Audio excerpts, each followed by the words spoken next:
Okay, so by way of introducing our next topic, forest management, resilience, and GIS, I'd like to take a few minutes to share a little bit about my experiences in connection with forests and forestry that have happened over my 25-year career at Shasta College.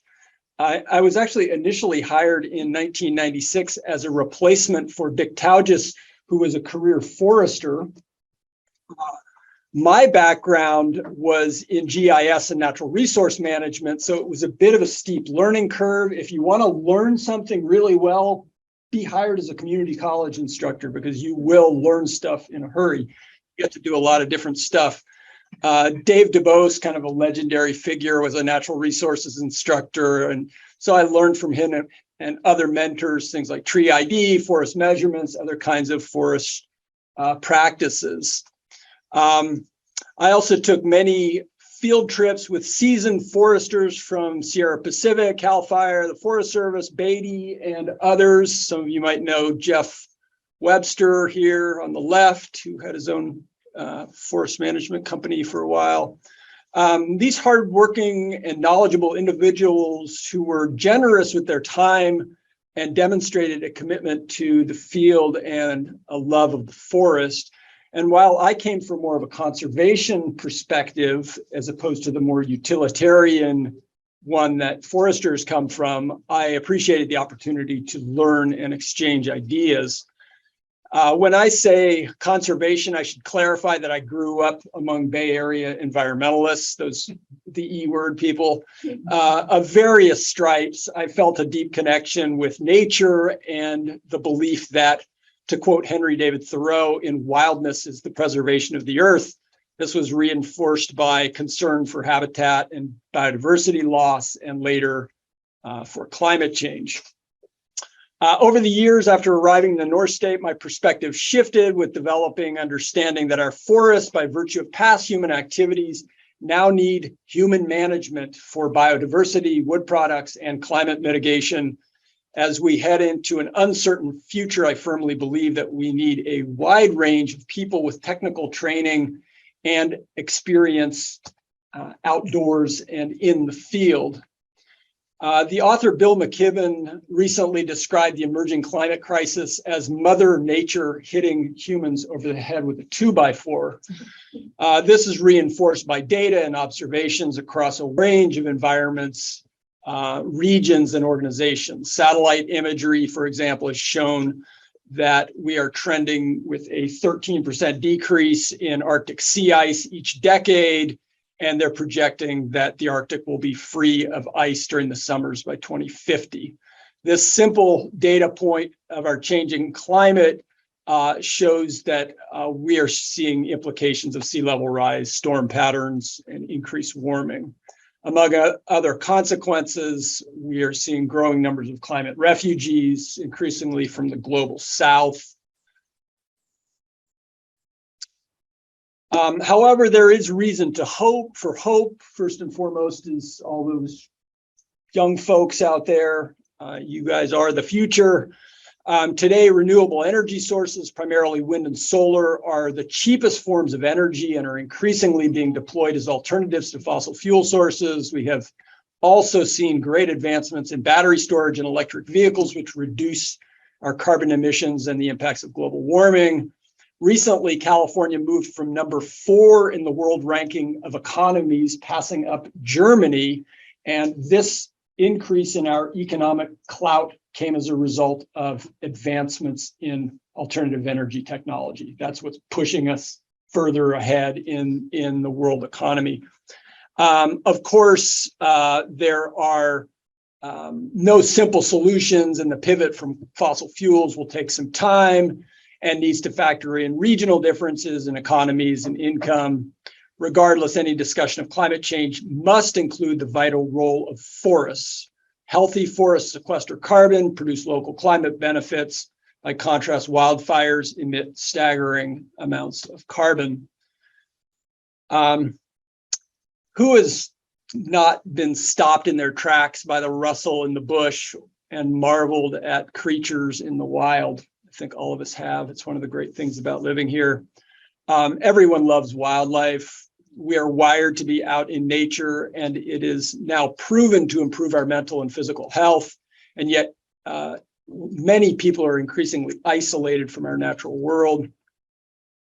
This comes at a time when we face unprecedented biodiversity loss. Today, humans and domestic animals account for 96% of the mammal biomass on Earth. Humans and domestic animals, 60% of them are pigs and cows of the biomass. That means that wild mammals make up 4% of the world biomass of mammals. By some estimates, we'll see 40% loss of all species by 2100, which has far-reaching implications for ecosystems and human health. But there are opportunities to enhance habitat and wildlife in our own backyards. Last week, I visited the Karuk Department of Natural Resources, where one of my students is doing a GIS internship, where she's been working with a biologist to conduct field assessments of marten and fisher populations. So she's getting out in the field and bringing it back into the lab, which is pretty cool, and making maps. And it's part of a larger effort to return traditional tribal land management practices. This includes expanding the use of prescribed fire under a cooperative management agreement with the U.S. Forest Service. So what does all this have to do with forests and forestry? We live in a region of exceptional forest diversity and extent. It is one of the great benefits of living here. By the way, for you guys that were on our field trip this weekend, when we went hiking up Mill Creek, this is what Mill Creek looked like before the Carr Fire. In addition to recreation and scenic benefits, forests are important sources of wood products and healthy watersheds. Effective forest management is also essential to mitigating wildfire risk. And while there are certainly differences of opinion of what constitutes effective forest management, there is a lot of common ground. We all want abundant wildlife, healthy forests, protection from wildfire, and viable rural communities. And we all use and consume wood products, which have been shown to have a smaller carbon footprint than other building materials like steel and concrete. Hunters, environmentalists, nature lovers, botanists, geographers, foresters, and others have more in common than we sometimes recognize. If ever there was a time to work together to support healthy forests, it's now. And in our data-driven world, the power of geospatial technologies to enable and capture, manage, analyze, and visualize forest data is vital in the coming years and decades. Excellent. Well, good evening, everybody. Thank you all for having me. Dan, thanks for the invite. And in this presentation, I just want to give you a little bit of background about Alpine, what we do here in the state of California. Give you kind of an intro to GIS and forestry and how it's really applicable to us and how we use it in a lot of our cases. Next to that is kind of wildfire history, looking at the history of wildfire in California, looking at kind of the burned acres, kind of some of the relationships on where, depending on ownership type, the correlation between the amount of acres burned and so forth. And then getting into the wildfire resilience and active forest management, and hitting on some of those strategies that are being put in place currently. And then looking at current trends, kind of innovative technology that we see coming through the inventory, which a lot of that's stemming actually from the push for wildfire mitigation and building a more resilient forest and bringing together those multiple use cases to the planning table. So Alpine was founded by Rand McCabe in 1989. Prior to that, he was a logger for 25 years, caught all over the Pacific Northwest and on the East Coast. And so at the core of us, we really bring, I would say, creative and common sense approaches to informational problems that face natural resource management. As the name states, land information services, that's what we do. It's a very broad name because we dabble in a lot of different aspects of natural resources and just data management in general. We've been providing our services specifically to the California forest industry since 1989. And we really focus on bringing landscape level strategies to your resource management needs. What that really means is that when you're dealing at a large scale, millions and millions of acres, data standardization and process is critical to that, and adhering to those things. By having that standardization at the front, you can build other products and have more flexibility in planning and derivative products from the data that you are collecting. What we do currently, software development is a big part of that. We have a full-fledged software development team. Generally, the software that we develop would be a relational database that is always spatially tied. There's always a GIS component in everything that we do. We do information system management. So if you have a natural resource informational problem that you need to corral and bring together, we will build software solutions to bring that together, and so that you're able to actually track that and monitor that over time. Next to that is long-term forest planning. We specialize in sustained yield planning here in the state of California. If you are an industrial timber operator or landowner, you have to have a sustained yield plan on the books to be able to operate in the state, which is signed off on by the Board of Forestry. There's a lot of that, and CAL FIRE themselves, and then there's just a lot of people that come to those planning meetings and kind of sign off on what you're actually going to do in the future is sustainable. Sustained yield is at the core of it. You're never cutting more than you're growing, and that would be a key component. Data management services, again, another broad one.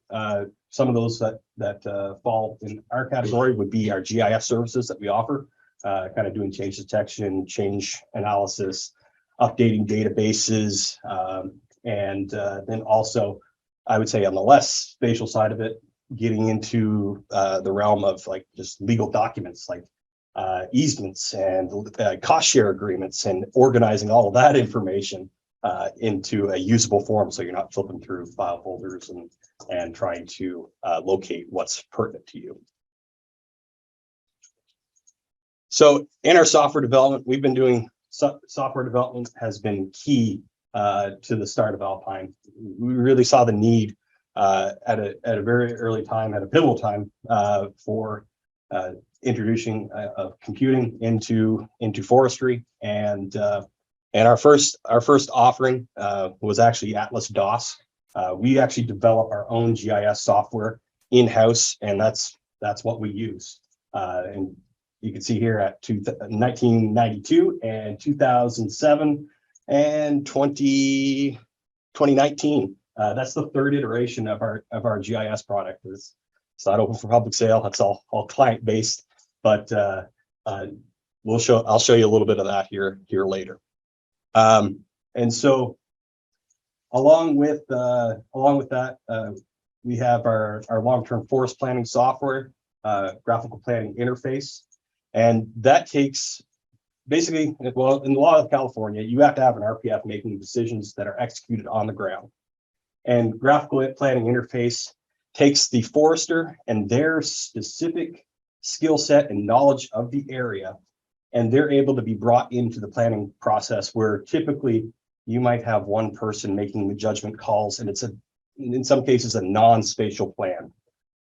What we bring to it is a spatially explicit plan. We know the where, we know the when, we know how much the yield is going to be at any given point. So that's our software development. GIS and forestry and natural resources management in general. I just use the broad category. Forestry was really a early adopter, as a lot of you may know. Forestry was one of the first to actually adopt GIS, and we've been using it ever since. And so for us, when we're dealing with data, and the data that we collect, the data that we maintain, if it's not spatially tied, it's really meaningless. It's worthless data. And so as professionals, we tend to transition from the office to the field and back to the office. And so you're pulling upon both your woods-based skill set and then also your office-based skill set. And really, that being able to transition that when you're in the natural resources field is highly valued, that you're able to kind of put on both hats or change them at a reasonable rate. One of the things that when we're out in the field doing data collection or laying out harvest prescriptions or doing botanical surveys or archaeological surveys, one of the biggest costs that we have out there is actually putting those boots on the ground. It's a huge liability. It's expensive, and if it's not done properly, it's a waste of money too. A lot of the time, your data will actually outlive you, and there's an asterisk by that, because if it's not collected properly and not stored properly in a good system, it'll be lost, or something will be disassociated.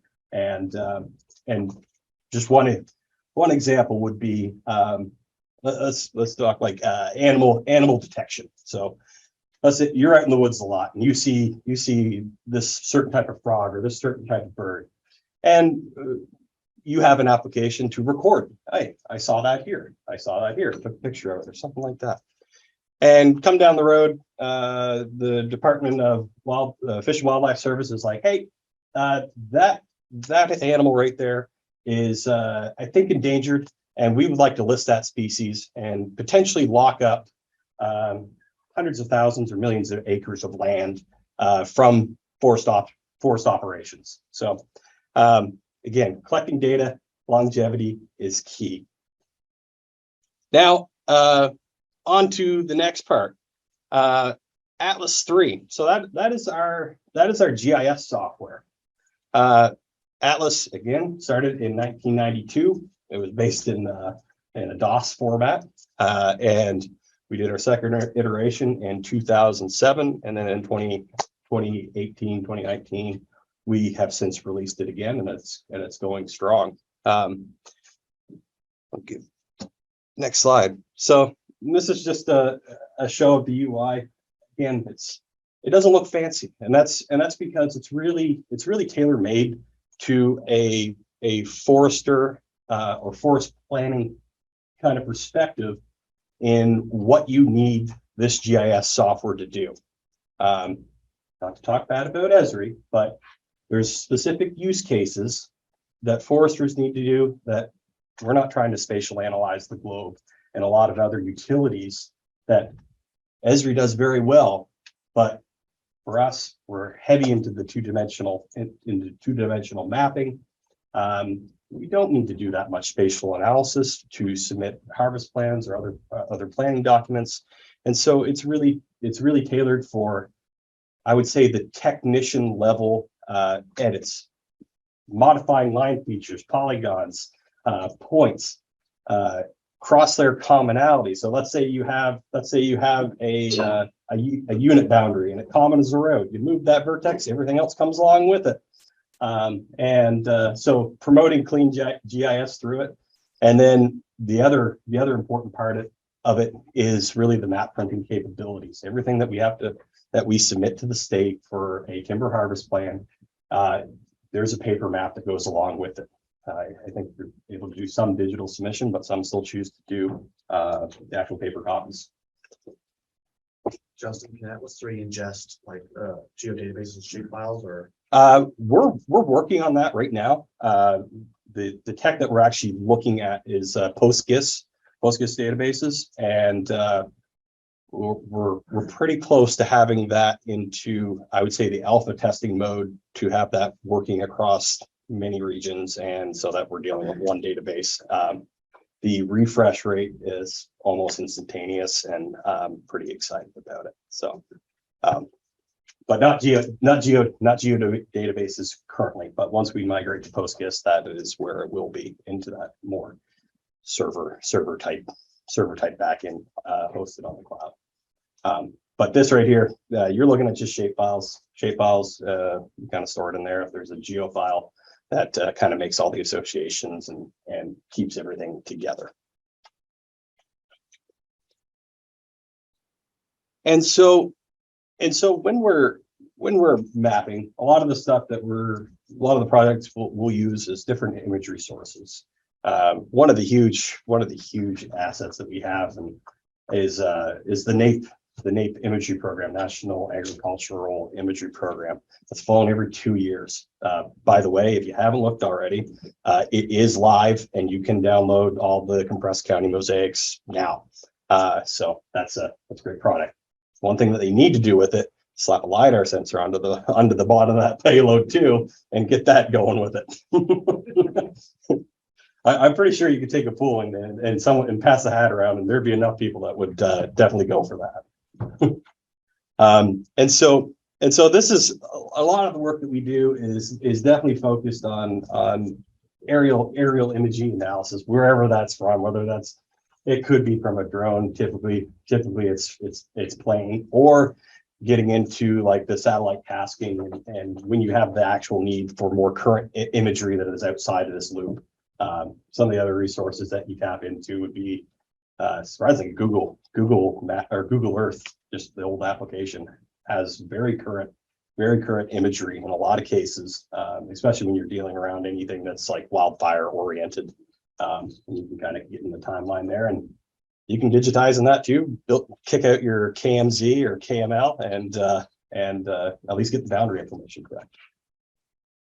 Now, one of the big advancements for us that really I believe saves a lot of time on the ground is LiDAR.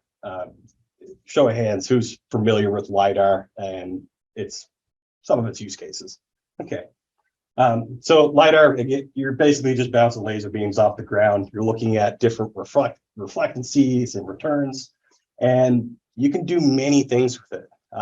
Some of your phones have a LiDAR sensor on it. I think the iPhone 13 Pro has a LiDAR sensor on it. Spatial awareness is great on that. And so with that, it gives you very accurate distance measurements, size measurements, and depending on how it's collected, you have different resolutions. Aerial, you got a lot from above, but you're not picking up everything in the understory. If you're going terrestrial, you got a lot of information, hot, very dense point cloud that you can do a lot with, but it's a lot of data to work with, and to do a large area with that it's not really economical. And so one of the products that we've derived from the state's publicly available LiDAR point cloud. I've drawn a blank at the link that you can go to, but you can download the raw LAZs and process the stuff yourself. And so this is a bare earth hillshade that we produced from that data set. So it's derived from a 1 meter plus or minus a bit, but a minimum is one meter. But in all honesty, I think it's better in a lot of cases than that 1 meter accuracy.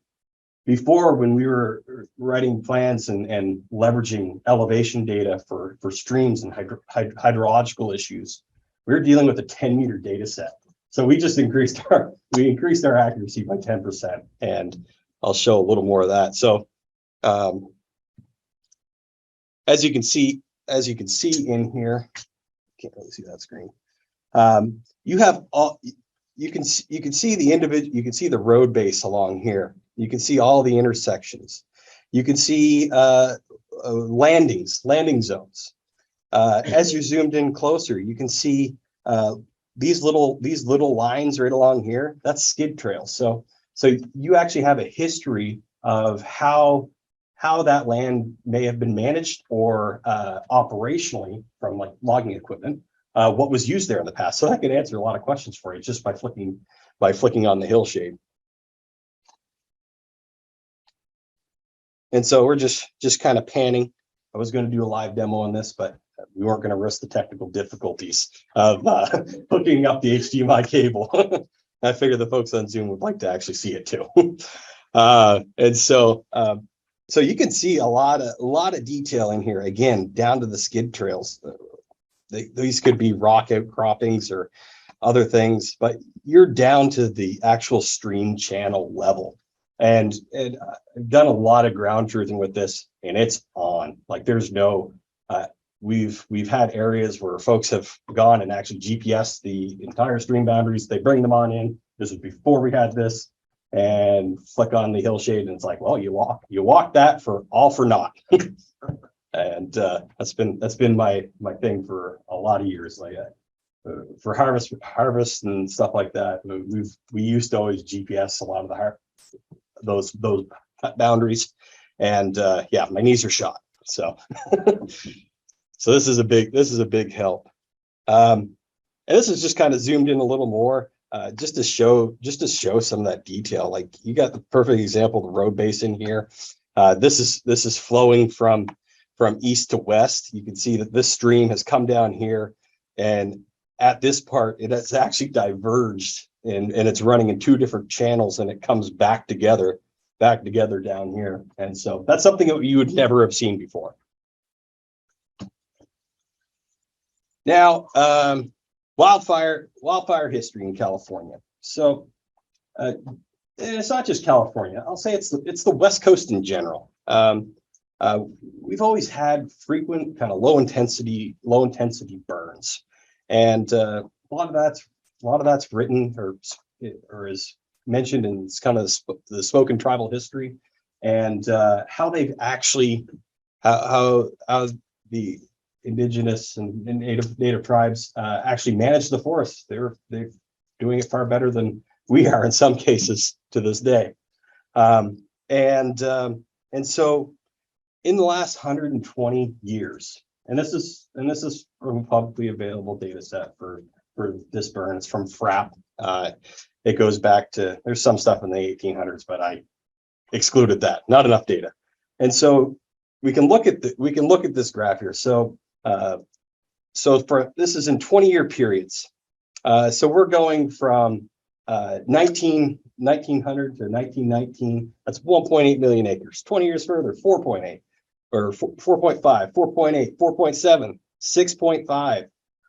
And then the last 23 years previous to this is 13.5 million acres.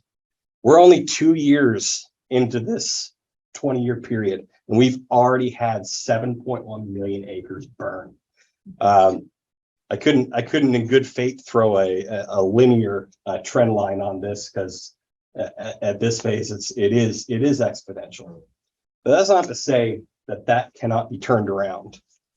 And so what has led us to this? And it's really a culmination of a lot of different factors. First is fire suppression. We've been moving out into these more rural areas. There's a fire, we put it out. Again, back to this was a low intensity, high frequency region. Antiquated environmental policy.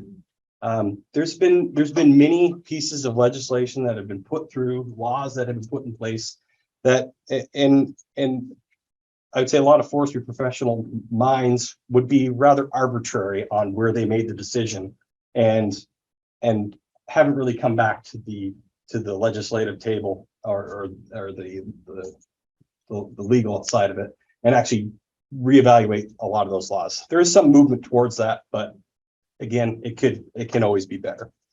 And then a lack of active forest management. There's been a lot of forces that I would say up until recently, forest management hasn't been viewed in that positive of light. When you speak to other areas of the world, like Sweden, for example, like people being against forest management and like actually rotating their forest and going through time and seeing it more of a crop than just something that we need to preserve and protect and do nothing to. They see it the other way, and so there could be some efforts to better educate the public and improve overall public perception. And then the big one, climate change. We're seeing it across the board with temperatures rising. the extremes and the weathers that we're seeing. It is happening. And so on this map right here, we're just going to kind of take a little walk through the fire history over the past 120 years. And so we got the state of California here. And so that's the first 20-year period. Second, third, fourth, fifth. And this is the most recent 20 years. And this is the doozy as of recent right here. You can see a lot of those big fires. You got the Dixie Fire and I'm drawing a blank on the one in Sonoma, but just a lot of major complexes crossing over that 1 million acre threshold or coming right up to it. I think one thing that would do a lot of folks good to understand the size and scale of this. About a month ago, I took my first drive through the Dixie Fire. I drove through a quarter of that, just kind of coming in through kind of Greenville and those areas, and hit Highway 36. That was an hour of driving at 55 miles an hour, and everything in there scorched earth. And so it's a massive problem that we're facing. Oops, and back to nothing. Okay. So I did a bit of an analysis and trying to understand where the land is held, who's managing it or not managing it. I could go down so many rabbit holes on this one. I had to really have some self-restraint on what land use, vegetation cover, and all that sort of stuff. But just in California, there is 20.8 million acres of federal lands, and in the entire state, there's 4.3 million acres of industrial timberlands in this state. This was quite a number, but 19 million acres, that's overlap. That's an overlapping. So there's areas within that have actually reburnt, and showing that frequency or the fire return interval. And then on the forest industry side, we had 1.6 million acres of that. Pretty big numbers, but I think the fair assumption here is showing the non-overlapping acres. So taking all those areas that have burnt, kind of dissolving those, and coming up with that acreage. And so on federal lands, 56% of the federal lands owned in California have burnt, whereas on the industrial side, only 32% of those have actually burnt. Still not great numbers, but I think a lot of times industry is viewed in a negative light as being the cause of a lot of these issues, but in reality, there's a bigger elephant in the room.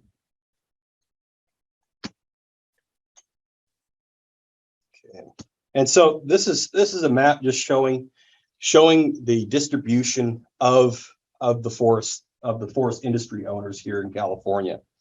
And it might be a little bit old. It's I think a 2015 data set, and this is the federal lands owned here in the state of California. And I'm going to turn on the fire layer underneath that to just to show the extent of that coverage. Toggle back and forth, and you can see when there is a lot of areas of national forest, there's definitely a higher burn frequency and overall coverage. And we'll zoom in a little bit more so we can see our beloved North State here, and we can see some of the fires that have taken place here as of recent, and kind of just toggling between where those have occurred. So that's a bit on the wildfire history. And again, we're a very, very fire prone state, but there's definitely things that we can be doing to improve this and to turn down that trend line on where we're heading. So wildfire resilience and active forest management, they're kind of one and the same, at least the way that I view it. There's a lot of tools in our arsenal that we can leverage on this. But the way to think of it is just one of these treatments alone, it won't stand the test of time. There's a maintenance component that comes along with this.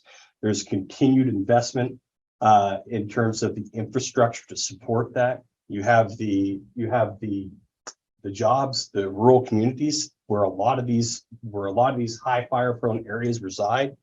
You have potential employment opportunities there. And so fuel breaks, this image right here would be an example of a shaded fuel break. And those are good places to really put a stand where you're going to fight that fire.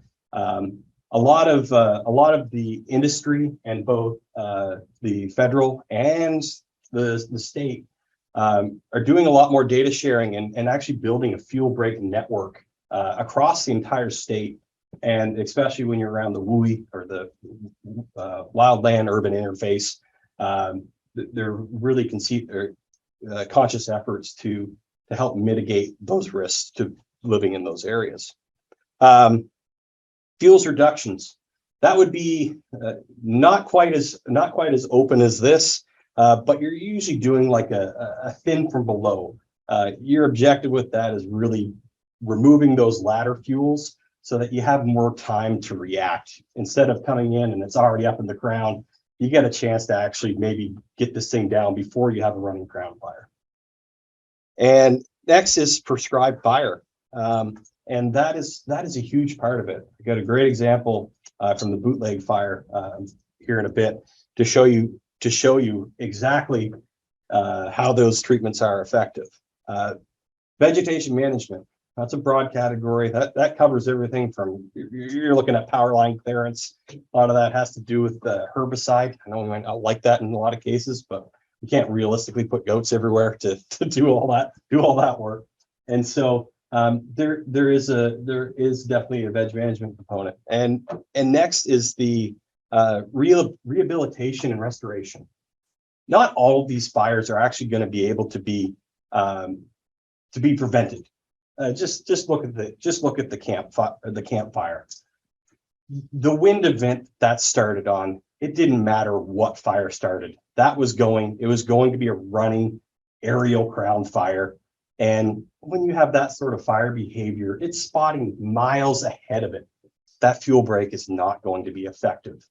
But where it does stand to help you is when it's around those communities and the severity of the burning that would actually occur in that immediate area. Not to say there's not going to be loss, but it helps. And so this is the image from the bootleg fire that burnt up around the Klamath region.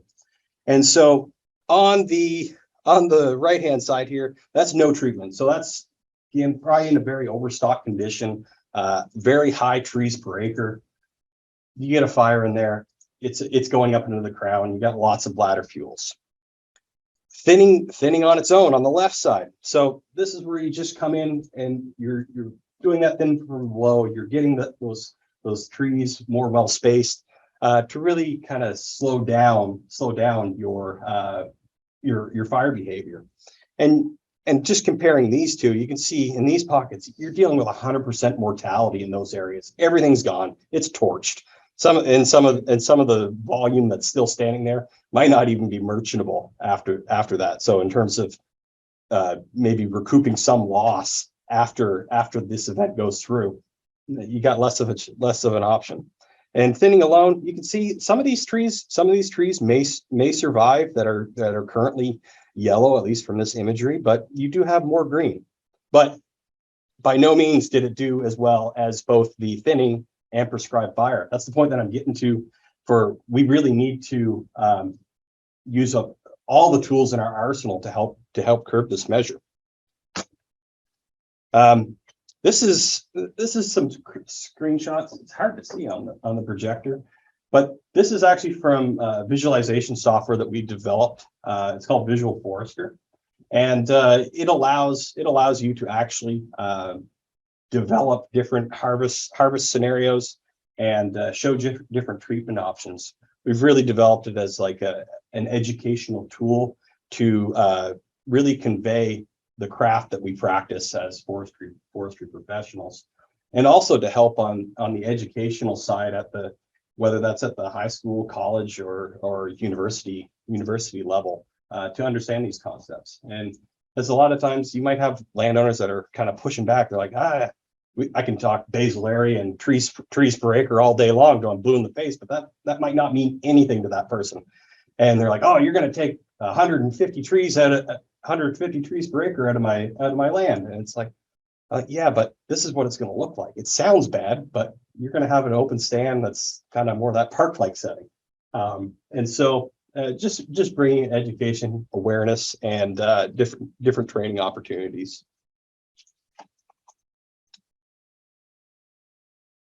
This is an example, and again, another visual forester visualization of a shaded fuel break. Wow, that's jerky. Well, at least you didn't miss the transition part. So they're taking that, jumping back and forth. Nice. Anyways, what it's showing on there is you're looking at the so we actually had inventory plots on that ground to begin with. We brought that inventory into Visual Forester.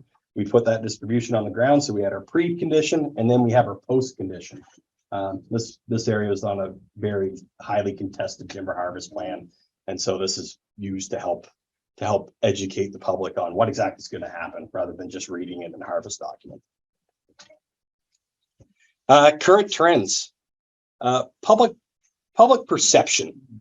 I would say forest management in general has really never been viewed in a more positive light. It's sad to say that it took people dying and homes burning to understand that we need to do something, but it's really gotten a lot of people involved, and we're finally talking. We're having the conversations. One of the points that Dan brought up was in terms of the collaborative efforts. That's something that's happening across collaborative forest management. That's happening across the entire West Coast. There's some great, I know there's great examples up in Oregon where you've had folks that were literally environmental lawyers and loggers that fought tooth and nail the whole entire time. And now they're actually having meetings together. They're bringing everyone to the planning table, because we don't have to just manage for one particular need. It's not just fiber. You got recreation, you have wildlife, you have carbon sequestration. And so the more people that we have at the planning table to bring, I would say, more education to the process and to better understand, I think it really helps. We really have a lot more in common than we do apart. Only problem is we hear the loud ends of either side, where not a single tree is going to be cut, and all I want to do is cut trees. But there's concessions that could be made in this to really meet all of your management objectives. Growth in the forestry sector. With all of these commitments, like I believe it was CAL FIRE and the Forest Service recently committed to treat 1 million acres of forest lands per year. That is a huge commitment. I really hope that we're successful with it.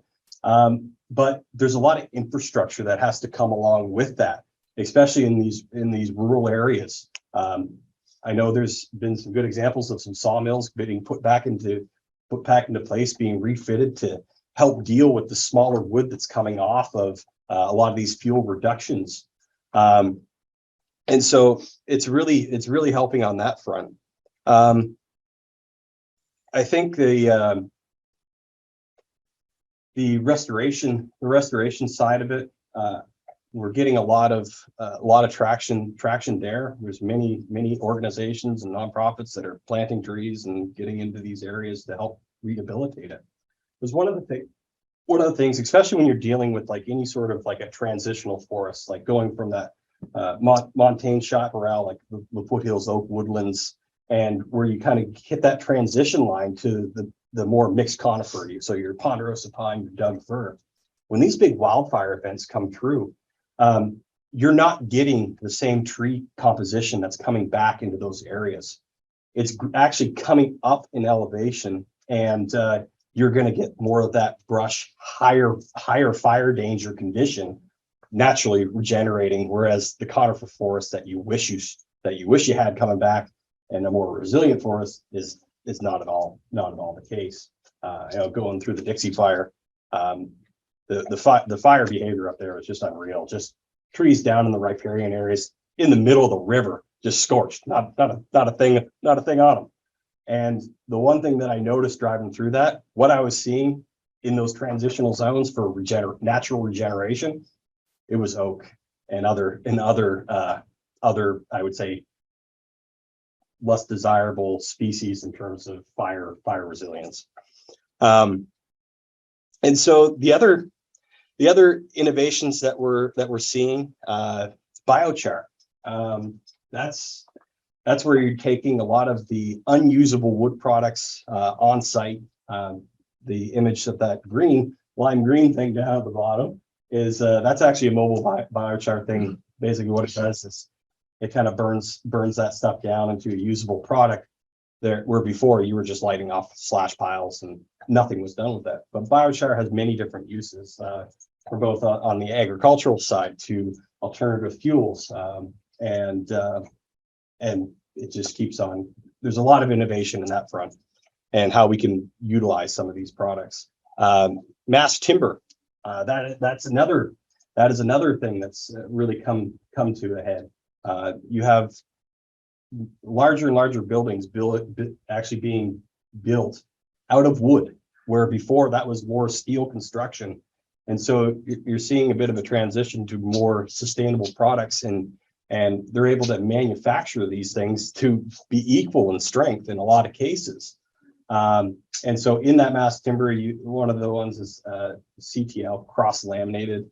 And that's where you can actually take smaller pieces of wood and build something that is actually will meet the structural integrity that you need for dimensional lumber, while utilizing the glut of small timber that you're getting off these fuels reductions. Because a lot of this, there has to be a way to actually pay for what needs to be done, or at least some concession to be like, okay, can we at least break even on this stuff? Or is there some sort of a subsidy that can make this work? Another one, this is actually a derivative of the biochar, would be green hydrogen. I saw on one of the data points there, someone had a hydrogen fueling station. I know there's some interest in the area for green hydrogen, and it has the possibility of being another alternative fuel source that we can actually drive down the cost of hydrogen. I think right now it's like $16 a kilogram to fill up your car, which will get you about, I think, 45 miles, something like that. So it's pushing things in the right direction. I'll just say in closing, I think the more people that we can get at the planning table and to understand forestry and realize that we are, I think, closer together and have more common ground than we would be led to believe. And opening up those lines of communications can do us a lot of good in fighting this monumental wildfire issue that we have across the entire West Coast. So thank you guys for having me, and I appreciate y'all inviting me. So thank you.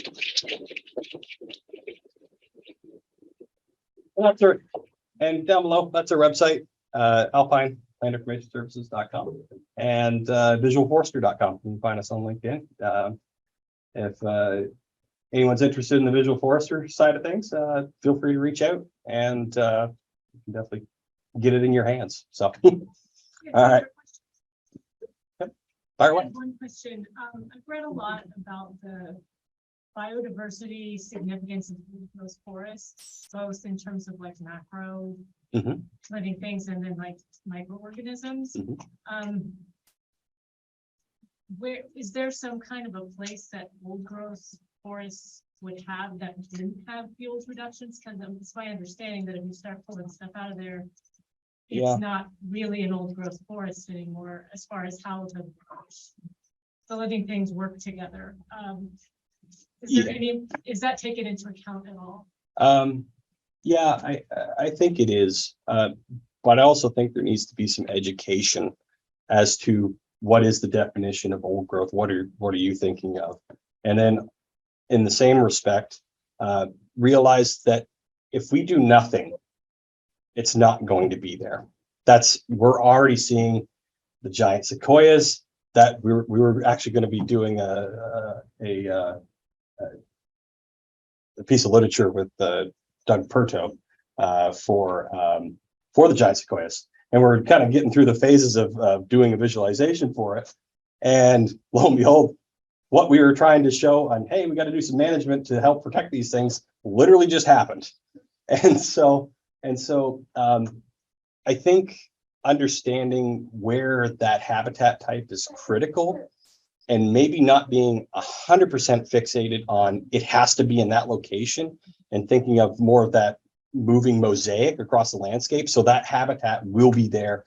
That's not going to be the case for giant redwoods that are 2,000 years old, but just, I would say in the more mature forest conditions, getting into that kind of late cereal condition, that will be there.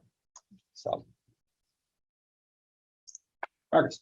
Why can't we have a whole bunch of goats? Well, I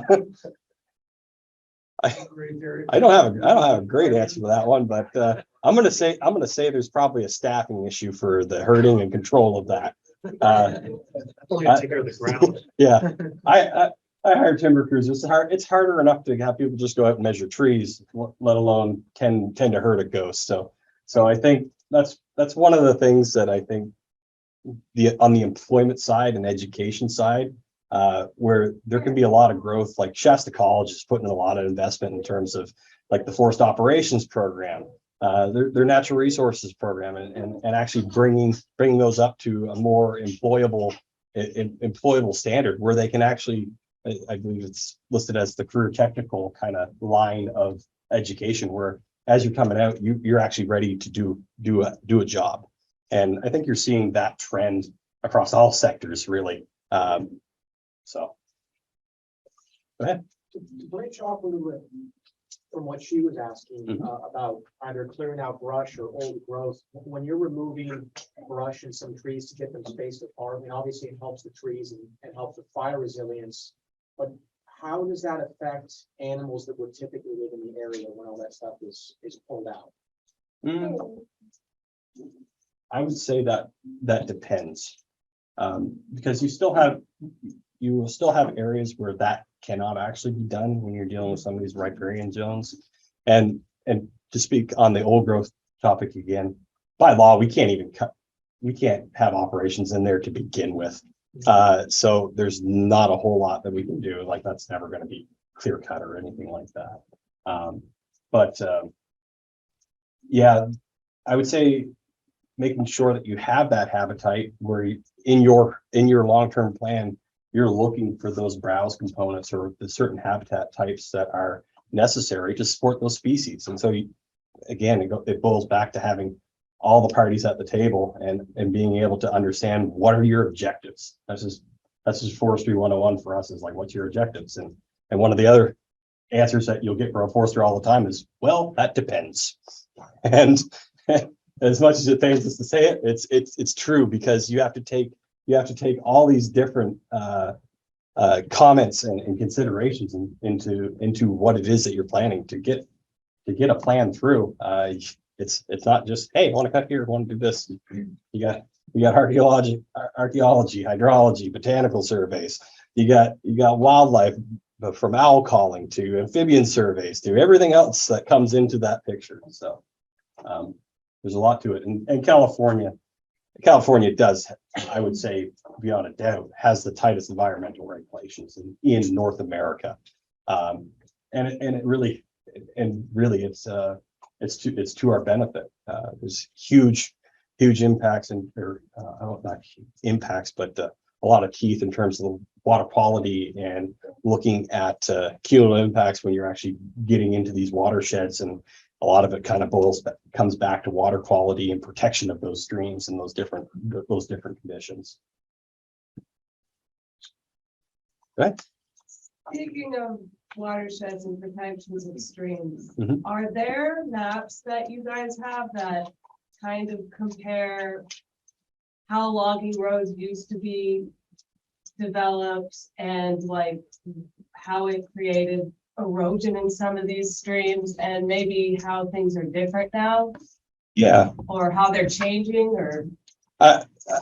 Well, I would say in the last probably 20, 30 years, like there's been those erosion controls in it from the inception. I think what you're referring to would be the older road construction methods, and there's a lot of erosion mitigation measures that have to be put in place within timber harvest plans. And so if let's say you're done operations, like they're going in there, they're putting water bars up on the road so you can't get enough downhill gravity. Depending on the slope, you're looking at the frequency of those water bars to slow down that velocity. You have different off-take ditches and runoff areas where it's not going into that hydrologically connected water course. And then some of the other measures, just water course protections, you're looking at what type of fish in there. So if you're dealing with like an andromeda salmonoid protections, asp watersheds, you have different requirements on what you're going to be in there if that has steelhead or coho or something like that. And that comes to like you're looking at the classification of the water course, whether the type of fish that's in it.